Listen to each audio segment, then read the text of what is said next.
حضرت فاروق اعظم رضی اللہ تعالیٰ عنہ نے حضرت سعد بن ابی وقاص کو حاکم بنایا کوفے کا. تو کچھ لوگوں نے شکایتیں کی تو حضرت عمر نے کہا جاؤ پتہ کرو جا کے. معلومات کی تو ہر بندہ کہنے لگا اتنا اعلیٰ تو بندہ ہو ہی نہیں سکتا جتنے حضرت سعد بن ابی وقاص ہے. ایک بندہ کھڑا ہوا صرف ایک. وہ کہنے لگا نہ تو یہ جہاد میں جاتے ہیں, نہ مال غنیمت صحیح تقسیم کرتے ہیں, نہ یہ عدل و انصاف کرتے ہیں. 3 شکایتیں اس نے لگائیں. حضرت سعد بن ابی وقاص چونکہ زندگی ساری محنت کی تھی, جہاد کیا تھا, ساری زندگی انصاف میں گزاری تھی, دل ٹوٹ گیا.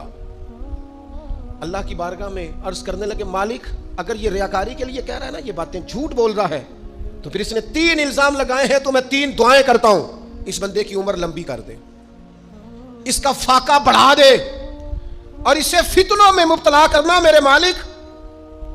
یہ دعا نکلی حضرت سعد بن ابی وقاص کی زبان سے. صحابہ اور تابعین فرماتے ہیں وہ بندہ اتنا بوڑھا ہو گیا, حضرت سعد بن ابی وقاص تو وصال کر گئے, بڑی شان سے دنیا سے گئے, لیکن وہ اتنا بوڑھا ہو گیا کہ اس کی بھویں جھک گئی تھیں, اور فاقے کا یہ عالم تھا کہ فاقہ ختم ہی نہیں ہوتا تھا, اور فتنوں کا یہ حال تھا کہ بڑھاپے میں بھی معاذ اللہ چوکوں میں کھڑی عورتوں کو چھیڑ دیتا تھا, اور لوگ جوتے مارتے, تکلیف دیتے, باز کیوں نہیں آتا, تجھے شرم کیوں نہیں آتی؟ تو کہتا تھا لوگوں میں کیا کروں, مجھے حضرت سعد بن ابی وقاص کی بد دعا لگ گئی, میں نے ان کو ستایا, دل توڑا, اذیت دی,